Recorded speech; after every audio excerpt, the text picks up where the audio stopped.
আজকে বিরোধী দলগুলো এত চুপ কেন?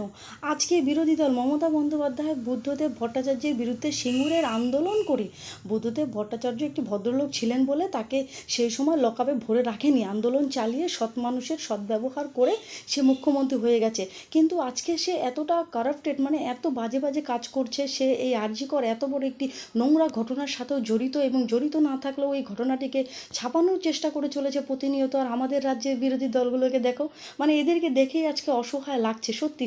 সাধারণ মানুষের পাশে এসে বিরোধী দলগুলো কেন দাঁড়াচ্ছে না? কারণ সাধারণ মানুষ শুধু শুধু একটি পলিটিক্যাল সাপোর্ট ছাড়া আন্দোলনকে বেশি দিন জিয়ে রাখা যায় না। তার কারণ কি, সাধারণ মানুষের প্রত্যেকেরই কিন্তু নিজের নিজের কাজকর্ম, খাওয়া সব কিছুই আছে, তাই নয় কি?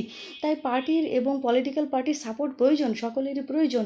আর পুলিশ ধরে নিয়ে গেলে তাদের কে বাঁচাবে? তাদের নিজেদের লড়াই নিজেদেরকেই লড়তে হবে। পার্টিরা কেন সাপোর্ট করছে না? এত বড় একটি সুযোগ তাদের কাছে, প্রশ্ন আমার।